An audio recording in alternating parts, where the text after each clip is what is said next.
Hello guys, रात्रीचे आता 7 वाजले. अजून 2-2.5 तासाने आम्ही निघणार आहे ट्रॅव्हलर गाडीने उज्जैनसाठी. तर व्हिडिओ शेवटपर्यंत बघा.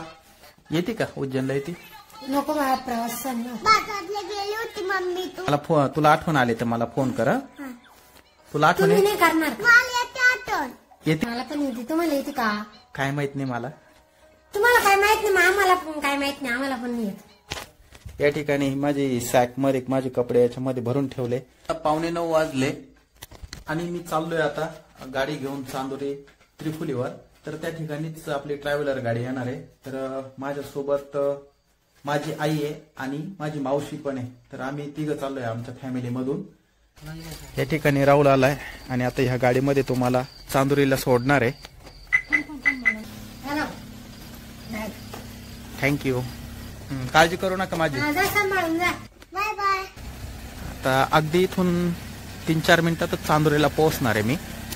या गाडीमध्ये आता ही माझी सॅक पण ठेवली. मित्रांनो, पुढं साईकडे चौफुलीवर माझी आई आणि माझी मावशी थांबलेली आहे पुढे बॅगा घेऊन. हे बघा समोरचा रस्ता. रात्रीचे 9 वाजले आता.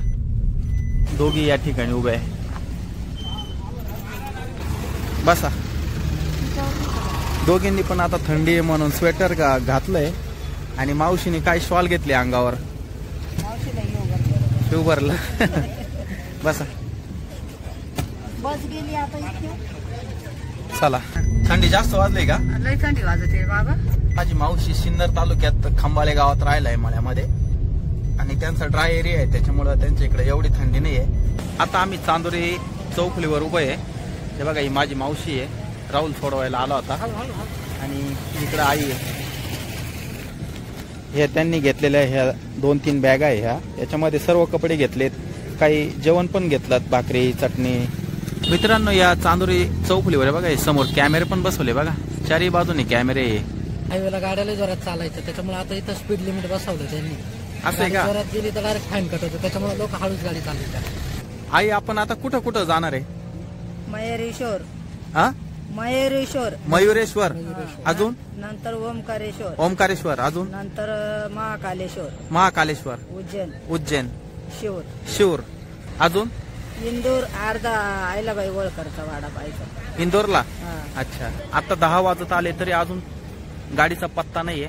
केव्हाच इथं बसून बसून कंटाळा आला आता रस्त्यावर. सर्व इथं आजूबाजूला जवळपास 80-90% दुकानं बंद पण झाले आता इथं. फायनली आपली ट्रॅव्हलर गाडी आली बघा. ही गाडी नंबर आहे बघा MH15 AF 2888. हे बघा, श्रद्धा प्रसाद गाडीवर नाव आहे. पाणी पिऊन घे पटकन. मित्रांनो, गाडी एकदम भारी आहे आणि जवळपास 20 सीट आहे. ते पण तुम्हाला दाखवणार आहे. हे बघा, मस्त एकदम ट्रॅव्हलरची गाडी आहे. नाशिकवरून आलेली ही गाडी. तर चला आतमध्ये जाऊया आता. आणि राहुल चाललाय बघा आता ही गाडी घेऊन घरी चाललाय. जाऊ का? हो, आता राहुल गेला, सोडवायला आला होता. आता आम्ही जवळपास 4 दिवसांनी आता परत घरी येणार आहे. जाऊया गाडीमध्ये. केव्हाची गाडी उभी राहिली. लाईट नाही लावली काय माहिती आतमध्ये. तर बघा, मावशी आणि आई या सेकंड सीटवर बसले. पुढे ड्रायव्हर दादा आहे आपले आणि इथं सर्व लोक आहे बघा, सर्व पॅसेंजर. आता गाडी निघाली आता फायनली. कुठले तुम्ही? नांदूर नाका. वा. हा पूल आता जस्ट आता 4-5 महिने झाले त्यावेळेस हा झालेला आहे. हा पूल अतिशय सुंदर असा पूल आहे. लाइटिंग पण बघा, 1 नंबर लाइटिंग आहे आणि रस्ता तर इतका चकाचक आहे का बस. आता खेरवाडीच्या पुढे आलो आम्ही. पूल सोडून जवळपास 1-2 किलोमीटर आणि पाठीमागे 2 सीट घ्यायचे बाकी राहिले, त्याच्यामुळे आता गाडी पुन्हा पाठीमागे घेऊन राहिले.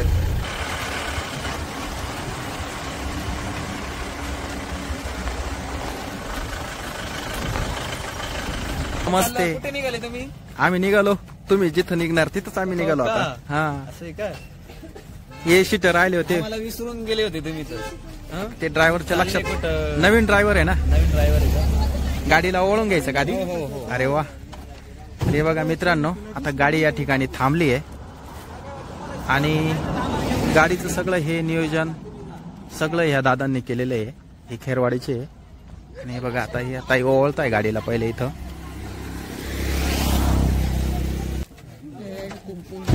हार पण मस्त घेऊन आले बरं का तुम्ही. कुठून आणला? ते आमच्या माळ्यामध्ये एक असं ना केशव फुलावाले. हा हा, संगमनेर आहे. हो संगमनेर आहे. त्यांच्याकडून घेतला. वा मस्त आहे.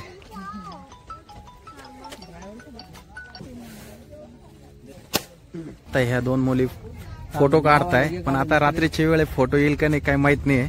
त्या ठिकाणी सर्वांच्याच बॅगा आता वर टपावर ठेवताय ड्रायव्हर दादा. हे बघा पाठीमागे त्या बॅगा काढल्यात. काही लोकांनी इकडे समोर पण बॅगा ठेवल्यात. ह्या या बघा इथं खाली काढल्यात बॅगा. आता सर्व या बॅगा म्हणजे वर ठेवणार आहे, जेणेकरून आतमध्ये बसल्यानंतर पॅसेंजरला कोणालाही काही तकलीफ होणार नाही. इथं आईचं दर्शन घेतलं. हो तुम्हीच राहिले होते ना इथं? तुम्ही अजून हार घाली असं तुमच्यासाठी परत गाडी मागं घ्यावी लागली. इथून गेले आम्ही, इथंच बसलो होतो. शेकत होते का? रात्रीचे 10:30 वाजले. या ठिकाणी शेकोटी करून बसले होते आजी. वर ड्रायव्हर दादा टॉर्च लावून वर सर्व बॅगा ठेवताय आणि दोरीने बांधून घेताय. खाली इकडून बॅगा देण्याचं काम चालू आहे बघा. एक एक बॅग देण्याचं काम चालू आहे. वरती अंधारात दिसत नसेल तुम्हाला, वर ड्रायव्हर दादा उभे. काकांनी गाडी ओवळली होती.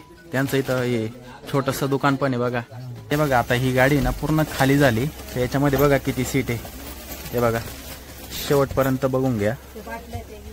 इकडे पाठीमागे दोघांना झोपण्यासाठी जागा पण आहे. मस्त समोर LCD पण लावलेला आहे. आम्ही अगदी 5 मिनिटात इथून निघणार आहे. रात्रीचे आता 10:30 वाजून गेले. तर सकाळी आम्ही 6 वाजता मयुरेश्वरला पोहोचणार आहे. आणि त्याच्यानंतर मग कुठे आपण जे प्रदीपजी मिश्रा आहे सिओरला पोहोचणार, जिथं जे प्रदीपजी मिश्रा महाराज आहेत ना मोठे, तर त्या ठिकाणी पोहोचणार. त्याच्यानंतर मग आपण उज्जैनला आणि मग त्याच्यानंतर उज्जैनला जाणार आहे. आणि अगदी एन्जॉयमेंट मध्ये ही ट्रिप होणार आहे. व्हिडिओ शेवटपर्यंत बघा. मित्रांनो फायनली बॅगा वर ठेवून झाल्यात आणि आता गाडी निघते. सर्व बसलेत, मी पण बसतो आता गाडीमध्ये. गाडी निघाली.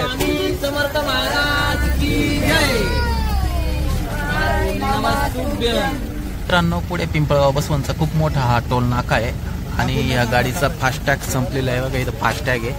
तर ड्रायव्हर दादा आता त्यांच्या मालकांना फोन करून पैसे टाकून घेतात आता या फास्टॅग मध्ये.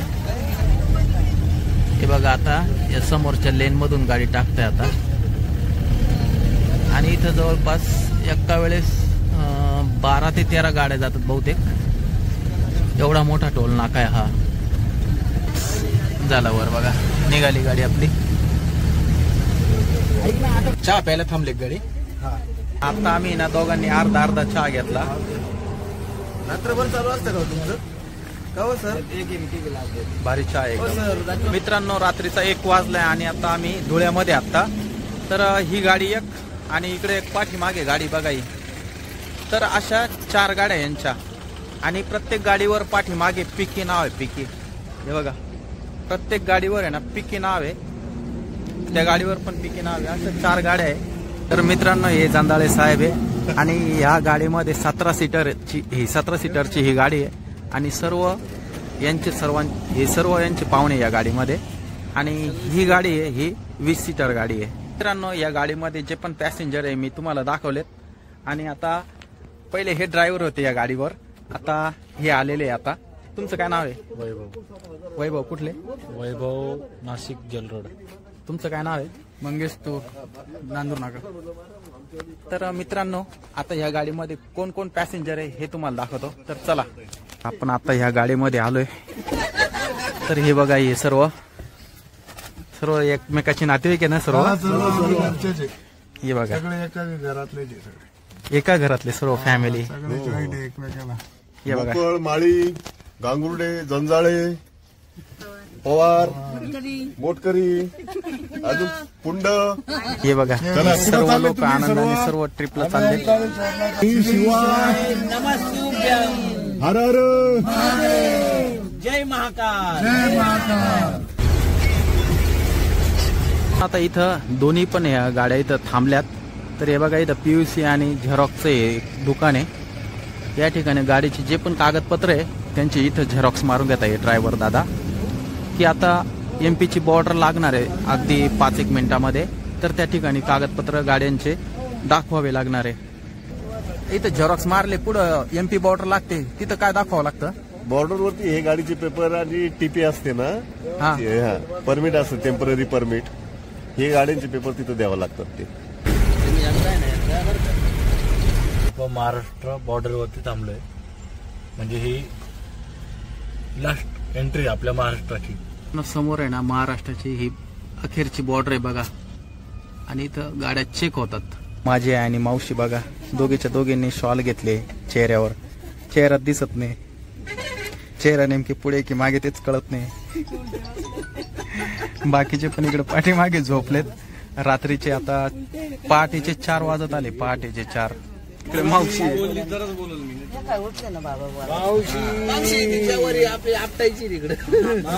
या ताईने बघा काय आणलंय.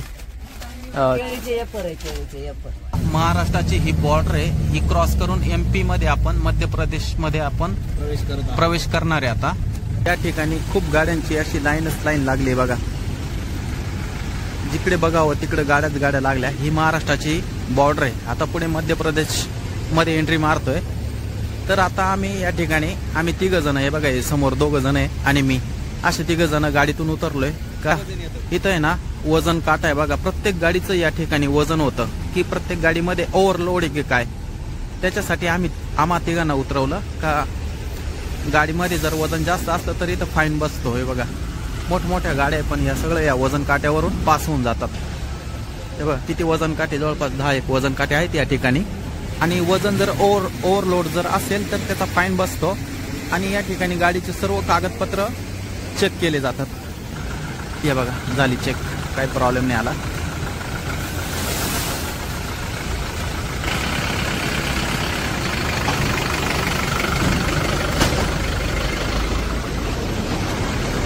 समोर पोलीस दादांनी बघा गाडी बाजूला घ्यायला लावली. बाजूला घ्या म्हणताय बघा. तर मित्रांनो, मी आता गाडी खाली उतरलो होतो. व्हिडिओ शूट करायचा होता, पण त्या ठिकाणी सर्व पोलीस माझ्या जवळ आले आणि त्यांनी माझा फोनच हिसकावून घेतला. ते म्हणे कस काय शूट म्हणे करू राहिले म्हणे, इथं परवानगीने माझे व्हिडिओ डिलीट करून टाकले होते. तर मित्रांनो, जे डिलीट केले मी पुन्हा गाडीत आलो आणि रिकव्हर केले. तर हे बघा, हे पैसे दिले ड्रायव्हर दादाला. बहुतेक त्यांना द्यावं लागणार आहे. किती पैसे घेतले? ते शेप काढला आणि किती दिले? पण 1000 रुपये शेप. एका गाडीचे 1000. मित्रांनो, आता मध्य प्रदेश मध्ये एंट्री करण्यासाठी बघा लांबच लांब रांग आहे या ठिकाणी बघा. मध्य प्रदेशची ही बॉर्डर आहे आणि इथून आपल्याला महाराष्ट्रातून मध्य प्रदेश मध्ये एंट्री करायची. या ठिकाणी आपल्या या ट्रॅव्हलरच्या दोन्ही गाड्या बघा एका पाठीमागे एक अशा लावल्या. MP बॉर्डरचा टॅक्स भरायचा आहे. तर हे ड्रायव्हरचं असं म्हणणं आहे का इथं MP बॉर्डर मध्ये आपण टॅक्स भरावा लागतो. तर हा गाडीचा टॅक्स नाही, तर जे ट्रॅव्हल करताय त्यांना हा टॅक्स भरावा लागणार आहे. म्हणजे आता हे ज्या गाड्या आहेत ह्या किलोमीटरवर ठरवलेल्या आहे. तर त्यांच्याकडे टोल नाके आहेत, परंतु हा जो टॅक्स आहे हा पॅसेंजरलाच भरावा लागणार आहे असं त्यांचं म्हणणं आहे. टोलचा टॅक्स भरण्यासाठी चाललोय. कुठं? ऑफिसला. तुम्ही बघू शकता इथं किती गर्दी झालेली. तर बघा, आम्ही 1 2 3 4 5 हे असे आमच्या गाडीचे फाईल्स वगैरे सगळं काही त्यांना प्रूफ दाखवून लागतो. त्यावेळेस त्यानंतर ते आपल्याला टॅक्स फाडून देतात आणि या राज्यात एंट्री देतात. MP राज्यामध्ये. आपलं महाराष्ट्र राज्य आता इथून संपत आहे. हे बघा ऑफिस किती दूरवर आहे. आम्ही चालत 5 मिनिटं लागले आणि या ठिकाणी आता हे ड्रायव्हर लोक गेले आणि काही पॅसेंजर गेले. मी पण चाललोय जरा तिकडे. आतमध्ये शूटिंग करू नाही देणार, पण या ठिकाणी टॅक्स भरायचा आहे आणि 500 रुपये टोल पास भरायचा आहे. म्हणजे दोन्ही गाड्यांचे 1000 रुपये. बघा या ठिकाणी टॅक्स भरताय. आणि बघा वरून हे चित्र दिसतंय बघा किती दूरपर्यंत या रांगा लागल्यात ट्रकांच्या. टॅक्स भरण्याचं ऑफिस बघा खूप जुनं आहे आणि या ठिकाणी हे टॅक्स घेता. हे सर्व डॉक्युमेंट्स या ड्रायव्हर लोकांनी सोबतच आणलेत. तर हे बघा वाहन निरीक्षण रिपोर्ट ही पावती दिली. पहाटेचे 5 वाजले आणि आता या ठिकाणी टॅक्स भरला. आता निघालोय आणि आता MP मध्ये आम्ही एंट्री केलेली आहे. आता अगदी 2 ते 2.5 तासामध्ये आम्ही पहिले ओंकारेश्वरला पोहोचणार आहे. या ठिकाणी अजून एक टॅक्स भरावा लागतो. तर मित्रांनो, या मध्य प्रदेशच्या बॉर्डरवर थांबलोय. जवळपास 1 तास झालाय. गाडीमध्ये सगळे पॅसेंजर इतके कंटाळून गेले तुम्हाला सांगतो. मी आता गाडीत येऊन बसलोय. एंट्री फी करायची तुम्हाला सांगतो. गेट पासचे 500 रुपये घेतले, 1000 रुपये घेतले. त्याच्यानंतर ह्या गाडीचा 5500 रुपये टॅक्स घेतला आणि पाठीमागे इकडे लावली बघा ट्रॅव्हलर तिचा 44 रुपये टॅक्स घेतला. ती 17 सीटर आहे आणि ही 20 सीटर आहे. ते म्हणे गाडीचं फिटनेस सर्टिफिकेट दाखवा म्हणे. त्यांचं ते ऑनलाईनही चालना तिथं. ते म्हणे तिथं बाजूला जा, इकडं जा. ते यायचं डोक्याला ताप झालं. सगळे असे वैतागून गेले त्या ठिकाणी. या ठिकाणी कुठेही बी मध्य प्रदेशमध्ये व्हिडिओ काढायचे म्हणजे लोक आहे ना लगेच थोडेसे हे होतात, व्हिडिओ काढून देत नाही. म्हणजे महाराष्ट्रात आहे ना एकदम मस्त आहे बरं का. आपल्या काय असो, महाराष्ट्र एकदम बेस्ट आहे.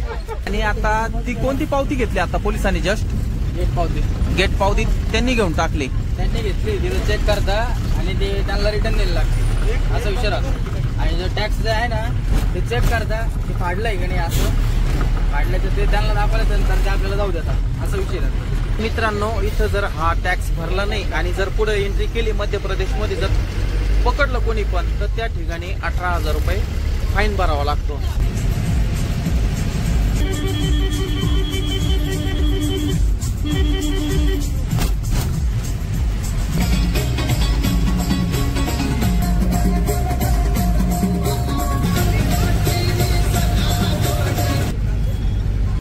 भाजी कुडू गोळा घेऊ थोडा.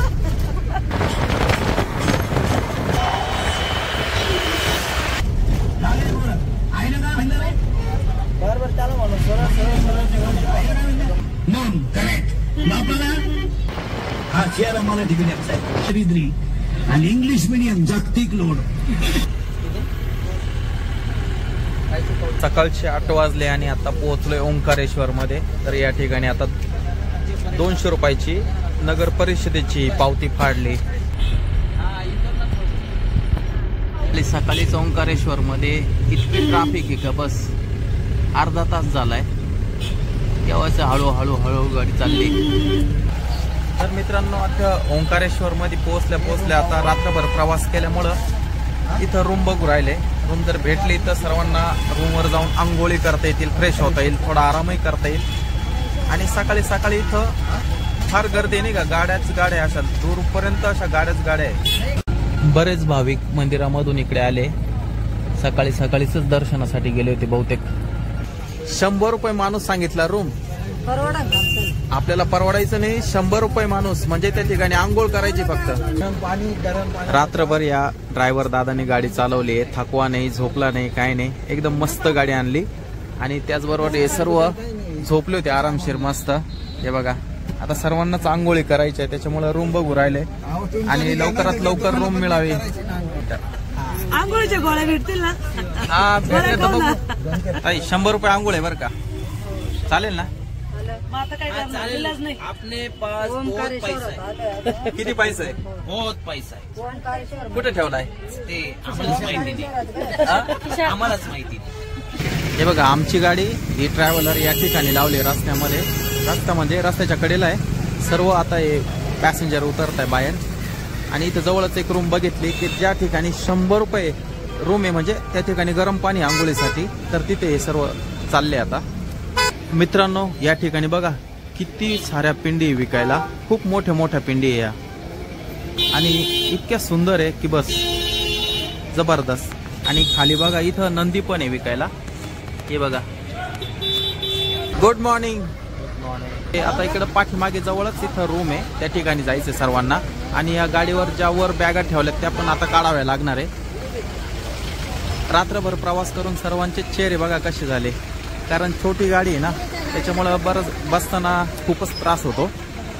या दोन्ही पण गाड्या पार्किंगसाठी तिकडे चाललेल्या आहेत त्या साईडला. नंदू भाऊ आज गेला गाडीवर बॅगा काढण्यासाठी. 5 रुपये बॅग पाहिजे कोणला? 5 रुपये बॅग आहे का? स्कीम लावली त्यांनी. 5 रुपये बॅग आहे. एवढ्या सर्वांच्या बॅग आहे. आता प्रत्येकानं 5-5 रुपये द्यायचे. तुम्ही पावती फाडता का? अच्छा, 100 रुपये ना? इसका 200 रुपये. 200 रुपये. 200 रुपये. तर मित्रांनो, आता ही मोठी गाडी आहे त्यामुळे काका सांगताय की 200 रुपये पावती फाडावे लागेल. आणि इकडे ज्या गाड्या छोट्या आहे ना, त्यांचे 100 रुपये. 200 रुपये पावती फाडली. आता 200 रुपये पार्किंगचे घेता येतं. तो काय ऐकेनाच. तो म्हणे छोट्या गाडी असते तर 100 घेतले असते म्हणे. म्हणजे लुटमारे बाकी काही विषय नाही.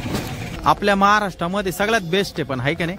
100% बेस्ट आहे आणि एवढी लुटालूट नाहीये. म्हणजे 50 रुपये 100 रुपयाच्या आत पार्किंग आहे. इकडं डायरेक्ट 200 रुपये पार्किंग म्हणजे खूप झाली. मित्रांनो ही बिल्डिंग आहे. या बिल्डिंग मध्ये रूम घेतल्यात बघा. काही महिला खालच्या रूम मध्ये, काही वरच्या रूम मध्ये. बघा या बिल्डिंग वरून हा असा नजारा दिसतो बघा या ठिकाणचा. आणि बघा या ठिकाणी आपली ही पार्किंग आहे आणि आपली गाडी या ठिकाणी लावली ही. आणि या बिल्डिंग मध्ये 3 रूम घेतल्यात. तर त्या ठिकाणी लेडीज साठी 2 रूम घेतल्यात आणि जेंट्स जेवढे पण आहे त्यांच्यासाठी 1 रूम घेतली. का म्हणजे पटापट आंघोळी होऊन जातील प्रत्येकाच्या. त्या ठिकाणी नर्मदा नदी पण आहे आणि त्या नदीमध्ये बोटिंग पण चालू आहे. आणि इथं मंदिरातून आहे ना देवाची आरती चालू आहे, त्याचा पण आवाज येतो या ठिकाणी. तर ही पाठीमागे ना नदी आहे. एकदम जबरदस्त असा सीन आहे. सकाळी सकाळी आता 9 वाजले. ठिकाणी जशी पार्किंग आहे तशी इकडे समोर पण पार्किंग आहे तिकडे. त्याच्यानंतर हे बघा त्या तिकडे पण समोर पण पार्किंग आहे. हे बघा या ठिकाणी पण खूप गाड्या लागल्यात बघा. आणि नदीमध्ये या नर्मदा नदीमध्ये बोटिंग चालू आहे बघा. आणि याच्यामध्ये हे बघा ही बोट आहे. जबरदस्त सीन दिसतोय. समोर मला असं वाटतंय की धरण आहे बहुतेक. तर झूम करून दाखवतो मी तुम्हाला. हे बघा हे धरण आहे बहुतेक. तर आता आम्हाला आंघोळीसाठी ही रूम दिलेली आहे जेंट्ससाठी, पुरुषांसाठी. तर हे बघा या ठिकाणी हा बेड आहे. हे कपडे आता यांच्या दायादा नंदूभाऊच्या काही बॅग आहे. इकडे बाथरूम पण आहे. या बाथरूम मध्ये गरम गरम पाणी आहे. इथं शॉवर पण आहे. वर ड्रेसिंग टेबल पण ठेवला या ठिकाणी. परत इथं ह्या 2 गाद्या आहे. त्याचबरोबर इकडं काय हे कूलर आहे. त्याचबरोबर हे कप्पे काही ठेवायला. त्याचबरोबर आपलं काही महत्वाचं सामान साहित्य ठेवायचं असेल तर हे लाकडी कपाट पण आहे या ठिकाणी. तर मित्रांनो मी तर पहिल्यांदाच आलो इथं ओंकारेश्वर मध्ये. आणि विशेष करून माझी आई आणि मावशी यांच्यामुळे मी आलो आणि त्यांच्यामुळेच मला हे दर्शन घडतंय. आणि ही जी ट्रिप आहे ही नंदूभाऊनीच आयोजित केली होती त्याच्यामुळं. आणि नंदूभाऊच्या आजपर्यंत अनेक ट्रिपा झालेल्या आहे. नुसते महाराष्ट्रात नाही तर भारतभर त्यांच्या अनेक ट्रिपा होत असतात. आणि नंदूभाऊनी मला एक सांगितलं की ज्यांना कोणाला नर्मदा परिक्रमा करायची असते त्यावेळेस या ठिकाणी यावं लागतं. ह्या नर्मदा नदीमध्ये आंघोळ करून इथून सुरुवात करावी लागते नर्मदा परिक्रमासाठी. मित्रांनो हा नळ चालू केला पण हे पाणी ना गार पाणी आहे. तर आहे ना या भाऊंनी ना आता हे बघा या बादली भरून गरम गरम पाणी आणून दिलंय. हे दो दे दो मी आधा नहीं देते दो दे. नहीं पानी लेके आओ. अरे बाबा पानी लेके आओ. नहीं तो हम गार पानी में करते ना, उधर ठंडा पानी में करते ना. इधर क्यों आ गए हम? गरम पानी इसलिए आ गए ना. नंदूभाऊनी ना तू म्हणे नंदूभाऊ म्हणे त्या मुलाला की 2 बादल्या तरी पाणी दे. तुम्ही 100 रुपये बादली घेतली आंघोळीसाठी. आम्हाला इथे जवळ जागीच नदी आहे. मग आम्ही त्याच्यात आंघोळी करून आलो असतो. मग तो मुलगा म्हणतो मग तुम्ही जा तिकडे. त्यांना काही घेणं देणं नाही हो. म्हणजे इकडं लई मोठी लुटमार आहे मध्य प्रदेश मध्ये. जर आलं ना देवस्थानांना किंवा कुठं फिरायचं म्हटलं तरी लईच अवघड आहे बरं का. सगळ्यांचेच आता ब्रश करायचं काम चालू आहे. काहींचे आंघोळी करायचं काम चालू आहे. मी पण आता ब्रश घेतला. मी पण आता ब्रश करणार आहे. आता 10 वाजले सकाळचे आणि आंघोळ पांघोळ करून एकदम फ्रेश झालोय. आता सर्वजण गाडी जवळ गेले. आता मी पण चाललोय. आणि अर्जंटमध्ये आता सर्वांनाच भुका लागल्यात. रात्रभर प्रवासामध्ये कोणीच जेवण केलेलं नाही. गाडी पण थांबली नव्हती कुठे. तर आता कुठेतरी नाश्त्यासाठी जाणार आहे आता. तर चला जाऊया. सर्व गाडीजवळ गेलेले आता. सर्वांनाच आता या सफेद कलरच्या या टोप्या दिल्यात जेणेकरून हे बघा या टोप्या ह्या नंदूभाऊनेच आणल्यात. हे बघा सर्वांना सफेद टोप्या दिल्या. हे बघा मला पण दिली सफेद टोपी. काय नाव आहे बघा श्री शिवाय नमस्तुभ्यम. तर या टोप्या कशासाठी दिल्या माहिती का मित्रांनो. तर यामधला कोणीही माणूस बाई असेल किंवा माणूस असेल तो कुठेही हरवू नये. तो पटकन आपल्याला सापडावा त्याच्यासाठी या टोप्या दिल्या. कल्पना आहे आपल्या टोपीवरती नाव श्री शिवाय नमस्तुभ्यम आहे. त्या टोपी घालण्याच्या मागचा अर्थ 10 लोकांनी जरी ते नाव वाचलं ना तरी त्यांचा जप झाला तरी ते आपल्याला न कळत पुण्य लागणार आहे. तर बघा या ठिकाणी हे बाबा पण आलेत का जे हे गंध लावतात. हे बघा याच्यामध्ये काय काय आहे बघा. आता हे बघा कसा दिसतोय मी. ओम नमः शिवाय. बघा भारी दिसतोय ना गंध. बघा या ताईंना पण गंध लावलाय, मावशीला सुद्धा गंध लावलेला आहे, आईने सुद्धा गंध लावलाय. बघा आईने टोपी घातली, आई तर खूपच भारी दिसते. नाही नाही चांगला दिसते, खाली नको घेऊ. हे बघा सर्वांनाच टोप्या घातल्यात या ठिकाणी, सर्वजण एकच नंबर दिसतंय, सर्व क्रिकेटची टीमच आहे जसं काय असं वाटतं. आणि यांचा गंध तर बघा पूर्ण, हे बघा पूर्ण मळवट भरल्यागत झालाय. आणि दीदी बघा, या दीदीचा तर बघा एकच नंबर यायचा. पण काय नाव आहे बाई तुझं? ईश्वरी. वाव. तर मित्रांनो ड्रायव्हर दादा रात्रभर गाडी चालून पूर्ण थकलेले होते, त्यामुळे त्यांनी आता झोप घेतली गाडीमध्येच. आणि इथं फॅन पण लावलेला आहे बघा, इथं फॅन आहे. त्याचबरोबर आमच्या बॅगा ज्या होत्या त्या सर्व गाडीमध्ये ठेवल्यात. हे बघा, हे बघा सर्वांनी सफेद टोप्या घातल्यामुळे पटकन ओळखू येतात, कोणी कुठे हरवला तरी पटकन ओळखू येईल. आता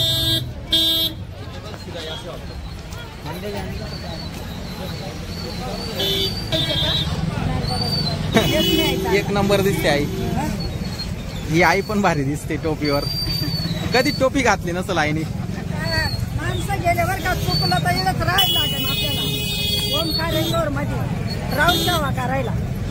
आई या स्टॉल वर थांबली आणि छोट्याशा डब्बीचे 10 रुपये सांगितले मी, 10 रुपये. आज 15 दिवस झाले.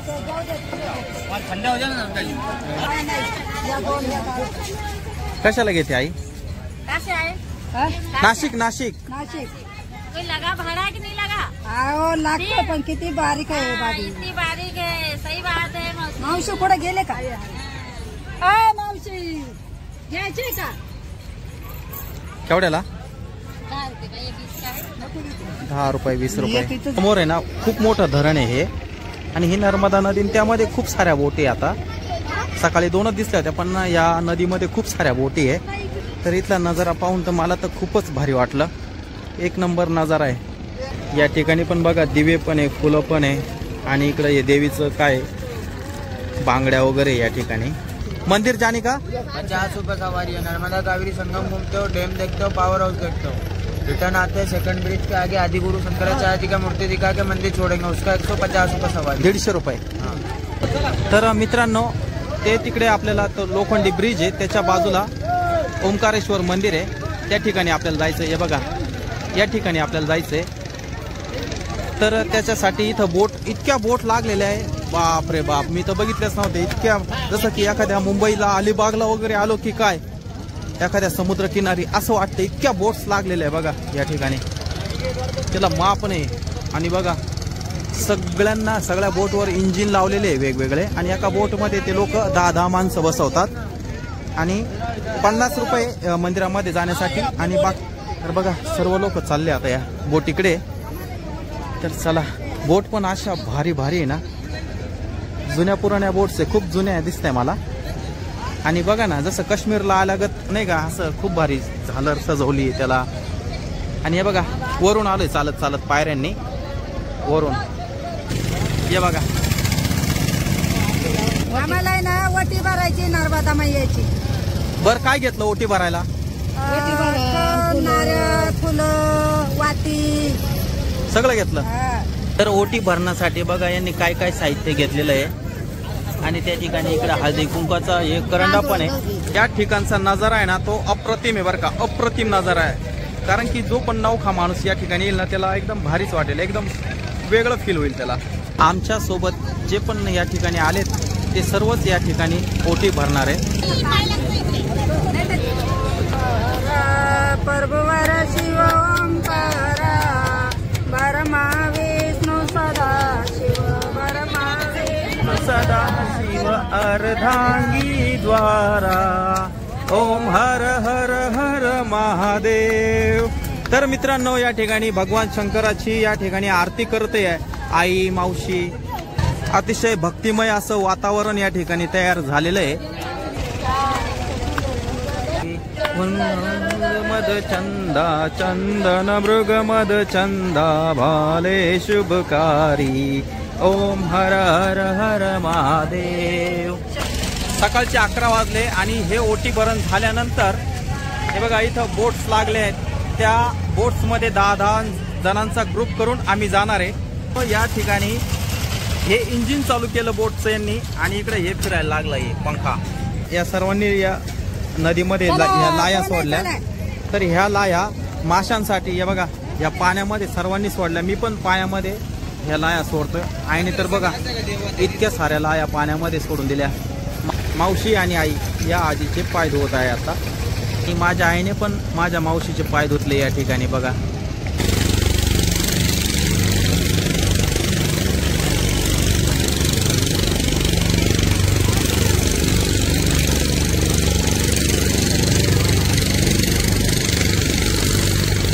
माझी आई आणि मावशी बाकीचे लोक कुठे गेले म्हणून शोधत होते, पण चुकाबूल झाली तर गावसायचं नाही. सापडल. तर मित्रांनो बाकीचे बघा ह्या 2 बोट मध्ये बसलेत बघा. 10-10चे ग्रुप करायला लावलाय त्यांनी. हे बघा ही एक बोट आहे आणि ही एक बोट आहे. तर बघा या बोट मध्ये कोण कोण बसले बघा. हे बघा. आणि आता थोड्याच वेळामध्ये ही बोट निघणार आहे. ताई तुम्हाला कसं वाटलं इथं आल्यानंतर? तर मित्रांनो या ठिकाणी या बोट मध्ये बसल्यानंतर असं जॅकेट दिलं जातं प्रत्येकाला. हे बघा या दीदीने सुद्धा हे जॅकेट घातलेलं आहे. मावशीने अजून घातले नाही पण ते पण घालणार आहे या ठिकाणी जॅकेट. कारण की जर नाही घातलं आणि जर कोणी पकडलं तर या बोटीवाल्यांना फाईन म्हणजे दंड पडतो या ठिकाणी. तसंच या बोट मध्ये पण सर्वांनीच आता जॅकेट घातलंय बघा या ठिकाणी. बघून घ्या बोट गेली पुढे निघून. आता ही बोट चालू करणार आहे. फायनली चालू झालंय इंजिन बघा. तो फॅन आहे तो 3000 रुपयाचा फॅन आहे असं म्हणता येते. चालू झालं आणि अखेर बोट निघाली आता. हे बघा माझी आई, आजी, माझी मावशी, इकडे 3 जण बसलेत. इकडे ही दीदी आहे.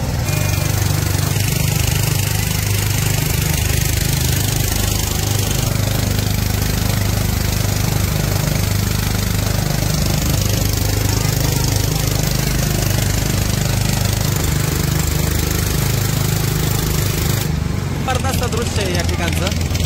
हे बघा या स्पॉटवर आलेलो आहे आपण. अगदी 1 मिनिट पण लागत नाही आणि 1 मिनिटाचे हे लोक 50-50 रुपये तिकीट घेतात बोटीमधून या ठिकाणी सोडण्याचं. नदीच्या कडेकडेनं हे सर्व चालले आता बघा. कारण आजूबाजूला इतके दुकानं लावले का एकदम नदीच्या एकदम कडेला लावले. बघा या पायऱ्या आहे खाली. त्या पायऱ्यांवरून चालू असतं. हे बांबू वगैरे यांचे पलंग त्याच्यातून रस्ता काढत काढत आपल्याला पुढे जायचंय. ही एवढी मोठी बिल्डिंग आहे. नुसता सापळा दिसतोय. कसली बनवली काय कळत नाही मला. ह्या पायऱ्यांनी आपल्याला वर जायचंय. चला जाऊया. हे बघा हे लोक या बाजूने आले. तर मंदिरात जाण्यासाठी हा मार्ग आहे नदीच्या कडेकडेने. आणि अजून समोर पूल आहे बघा. खूप उंच पूल आहे नदीच्या वर. हे बघा त्याच्यावर पण खूप सारे लोक जा-ये करताय बघा. या ठिकाणी खूप साऱ्या पायऱ्या आहेत. त्या चढत चढत आपल्याला मंदिरामध्ये जायचंय. तर ह्या पायऱ्यांच्या दोन्ही साईडला सुद्धा दुकानं लागलेले. दम लागला मग काय तुला? फिरायचंय. मावशीला दम लागला. आणि आजीला एवढी चालत नव्हती तर एवढा घरता घातलाय.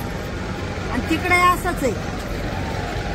या ठिकाणी हे जे गोटे नर्मदाचे गोटे तर भरपूर लोक हे विकत घरी नेतात. आपल्या देवाऱ्यामध्ये ठेवतात. याची पूजा पण करतात. तर या असे आपल्याला या ठिकाणी खूप पाहायला मिळेल.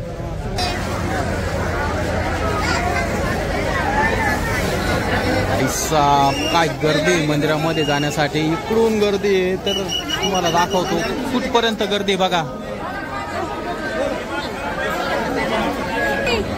आता बघा या ठिकाणी चपला बुट या ठिकाणी ठेवणार आहे आम्ही सर्व.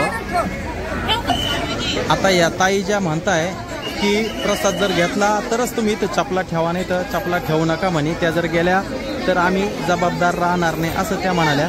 आणि मध्य प्रदेशमध्ये जवळपास 90% हिंदीच बोलतात लोक. मंदिरात जाण्यासाठी खूप दूरवरून अशी लाईन लागली बघा.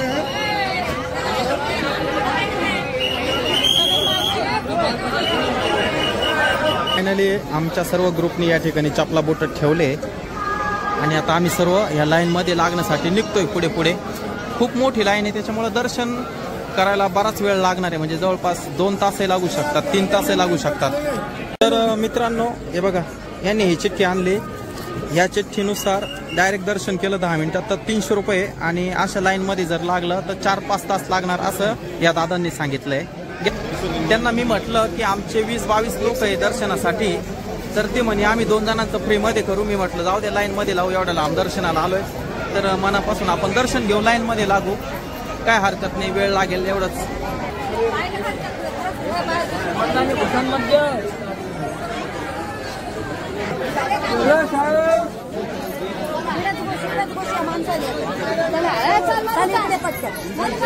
मित्रांनो मी सगळ्यात शेवट आहे बरं का, ही लाईन इतकी मोठी आहे का जवळपास 4 तास सहज लागू शकतात. शिर्डीचे साईबाबा त्यांचं दर्शन घेण्यासाठी जितका वेळ लागतो त्याच्यापेक्षाही जास्त इथं वेळ लागेल असं मला तरी वाटतंय.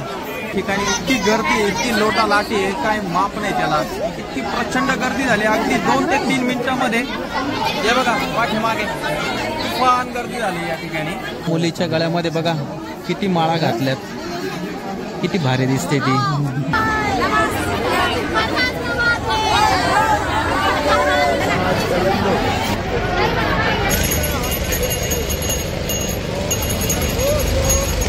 मित्रांनो इतकी गर्दी आहे, काही माप नाही त्याला.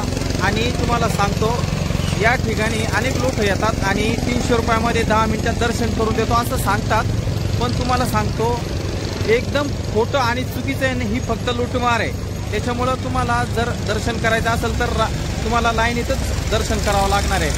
तर कधी आले या ठिकाणी तर 300 रुपये देऊन दर्शन करायला जाऊ नका.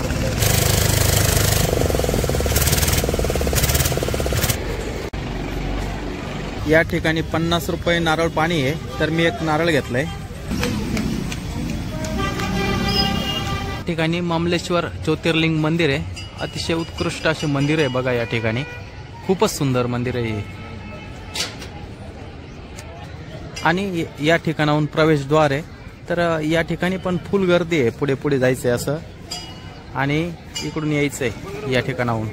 बरं तुम्ही दर्शनाला गेले, तुमचा काय अनुभव होता? मला कस तरी होत होतं, पण मी कसं तरी वरती गेले, परत खाली आले. पण दर्शन मस्त झालं ना? हो. दर्शन कसं काय झालं? चांगलं झालं, मस्त. काही त्रास नाही झाला? आता तरच आपण एवढे पैसे मोडून काल येतोय, तर सहन करायला लागतोय टायमाला. तू किती वेळा आले या ठिकाणी? दुसरनी. काय निघायचं का आता? तर आता या सगळ्या बॅगा ठेवल्या या ठिकाणी सर्वांच्या, त्या सर्वच वर ठेवायच्या. आता हे बघा या खाली 2 बॅग आहेत, वर टपावर या सगळ्या बॅगा ठेवायच्या आता. बरं दर्शन व्यवस्थित झालं ना? व्यवस्थित झालं. आणि काही मागणं केलं देवाला? ते सांगायसारखं नाही आता. गुपित आहे ते. आता कुठे निघायचं आपल्याला? आता शिवरला. तर मित्रांनो हा ब्लॉग मी इथेच थांबवतो. व्हिडिओ आवडल्यास लाईक करा, शेअर करा आणि चॅनलला सबस्क्राईब करा. आणि फेसबुक पेजला बघत असाल तर या पेजला फॉलो करा. बाय.